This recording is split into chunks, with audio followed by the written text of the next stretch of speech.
আমরা অনেকেই শুনেছি যে পাসপোর্টের পুলিশ ভেরিফিকেশন বন্ধ হয়েছে। কথাটি সত্য, পুলিশ ভেরিফিকেশনকে শিথিলীকরণ করা হয়েছে। তবে এক্ষেত্রে কিছু নতুন নিয়ম ইনক্লুড হয়েছে। তবে এই নিয়মগুলো পূর্বেই ছিল, তবে এখন একটু বেশি সতর্কতার সাথে সেই বিষয়গুলো পূরণ করতে হবে। তাই আমি আজকে আলোচনা করব পাসপোর্টে আবেদন করার সময় কোন কোন বিষয়গুলো এখন একটু বেশি সতর্ক থাকতে হবে। এই প্রজ্ঞাপনের যে বিষয়টি সেটি হলো পাসপোর্ট প্রদানের ক্ষেত্রে পুলিশ ভেরিফিকেশনের প্রয়োজনীয়তা শিথিলকরণ।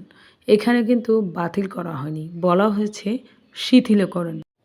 পরিপত্রটি বা প্রজ্ঞাপনটি জারি হয়েছে 18 ফেব্রুয়ারি 2025 সালে। এই তারিখটি খুবই গুরুত্বপূর্ণ, কিন্তু কেন গুরুত্বপূর্ণ সেটি আমরা জানব আলোচনার পরে। পাসপোর্টের পুলিশ ভেরিফিকেশন বন্ধ করার একটাই উদ্দেশ্য, সেটা হলো পাসপোর্টের সেবাকে সহজীকরণ করার জন্যই মূলত এটা করা হয়েছে। তাহলে চলুন পরিপত্রের ধারাগুলো পড়ে দেখি কি কি সমস্যার সৃষ্টি হতে পারে আর সেটার সমাধানই বা কী। যেহেতু এখন পাসপোর্টের পুলিশ ভেরিফিকেশন হচ্ছে না, সেহেতু আপনাকে দুইটি পেপারস অবশ্যই জমা দিতে হবে। সাপোজ মনে করেন আপনি এনআইডি কার্ড দিয়ে আপনার পাসপোর্টটি করতে চাচ্ছেন, তখন অবশ্যই আপনাকে এনআইডি কার্ডের অনলাইন যে ভেরিফাইড কপি আছে সেটা বের করে সাথে করে নিয়ে যেতে হবে। আপনার যে ডকুমেন্টসগুলো আপনি সাবমিট করবেন সেটার সাথে আপনাকে এটাও জমা দিতে হবে। এখন আপনি মনে করতে পারেন যে এনআইডি কার্ড তো আমার কাছে আছেই, তাহলে আবার কেন অনলাইনের ভেরিফাইড কপির প্রয়োজন আছে।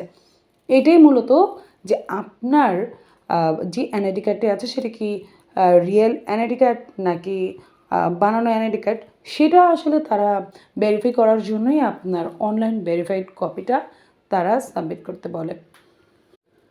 সেম একইভাবে আপনি যদি আপনার জন্ম নিবন্ধন দিয়ে পাসপোর্টটি আবেদন করেন, তখন আপনাকে আপনার যে জন্ম নিবন্ধন আছে সেই জন্ম নিবন্ধনের অনলাইন ভেরিফাইড যে কপি আছে সেটা আপনাকে সেই ডকুমেন্টসের সাথে ইনক্লুড করে তারপর আপনাকে সাবমিট করতে হবে। অর্থাৎ এনআইডি কার্ড দিয়ে করলে এনআইডি কার্ডের অনলাইন ভেরিফাইড কপি অ্যান্ড জন্ম নিবন্ধন দিয়ে পাসপোর্টে আবেদন করলে আপনাকে জন্ম নিবন্ধনের অনলাইন ভেরিফাইড কপি ডকুমেন্টসের সাথে জমা দিতে হবে। মূলত এই দুইটা পেপারসের মাধ্যমেই কিন্তু তারা এই পুলিশ ভেরিফিকেশনের কাজটা করে ফেলে। পরিপত্রের ক নম্বর ধারায় বলা হয়েছে, নতুন পাসপোর্টের আবেদনের ক্ষেত্রে অনলাইনে যাচাইকৃত জাতীয় পরিচয়পত্রের তথ্যের ভিত্তিতে আবেদনকারীগণকে পুলিশ ভেরিফিকেশন ব্যতিরকে পাসপোর্ট প্রদান করতে হবে। এখন যারা নতুন পাসপোর্টের জন্য আবেদন করবেন তাদের সকল তথ্য তাদের জাতীয় পরিচয়পত্রের তথ্যের ভিত্তিতেই যাচাই করতে হবে। এক্ষেত্রে পুলিশ ভেরিফিকেশনের কোনো প্রয়োজনীয়তা নেই। এক্ষেত্রে আবেদনকারীগণ একটি সমস্যার সম্মুখীন হতে পারেন। যেমন মনে করেন আপনার একাডেমিক সার্টিফিকেটে আপনার নাম রয়েছে মোহাম্মদ সামিউল হক সাফওয়ান, আর জাতীয় পরিচয়পত্রে আপনার নাম আছে মোহাম্মদ সামিউল হক অথবা সামিউল হক সাফওয়ান। তখন পাসপোর্টে আবেদন করার সময় আপনার নাম কোনটি দিতে হবে? এক্ষেত্রে অবশ্যই আপনাকে আপনার জাতীয় পরিচয়পত্রে উল্লিখিত নাম দিয়েই আবেদন করতে হবে। আপনি যদি একাডেমিক সার্টিফিকেট অনুসারে আবেদন করেন তাহলে আপনার আবেদনটি মিসম্যাচ হবে এবং সেটি কিন্তু বাতিল হয়ে যেতে পারে। এই সমস্যার সমাধান হলো আপনার এনআইডি কার্ড অথবা আপনার একাডেমিক সার্টিফিকেটের যে কোনো একটি সংশোধন করে নিয়ে সকল তথ্য সেম করে তারপর আপনাকে পাসপোর্টের জন্য আবেদন করতে হবে। পরিপত্রের খ নম্বর ধারায় বলা হয়েছে, বিদেশে অবস্থানরত বাংলাদেশি নাগরিক এবং অপ্রাপ্ত বয়স্কদের জন্য পাসপোর্টের নতুন আবেদনের ক্ষেত্রে অনলাইনে যাচাইকৃত জন্ম নিবন্ধন সনদের তথ্যের ভিত্তিতে আবেদনকারীগণকে পুলিশ ভেরিফিকেশন ব্যতিরকে পাসপোর্ট প্রদান করতে হবে। তাহলে আমরা দেখতে পাচ্ছি যে এই ধারাটিতে বলা হয়েছে প্রবাসী বাংলাদেশি নাগরিক ও অপ্রাপ্ত বয়স্ক অর্থাৎ যাদের এখনও এনআইডি কার্ড নেই তারা তাদের জন্ম নিবন্ধন অনুযায়ী আবেদন করবে। এক্ষেত্রে জন্ম নিবন্ধনটি অবশ্যই ইংরেজি ভার্সনের ও অনলাইন ভার্সনের হতে হবে। আপনার জন্ম নিবন্ধন সনদের তথ্য আর একাডেমিক সার্টিফিকেটের তথ্যের যদি অমিল থাকে তাহলে করণীয় কী সেই বিষয়ে এখন কথা বলবো। এনআইডির মতো এটারও সমাধান হলো আবেদন করার আগেই আপনার জন্ম নিবন্ধন অথবা একাডেমিক সার্টিফিকেটের যে কোনো একটি সংশোধন করে তথ্যগুলো সেম করে নিতে হবে।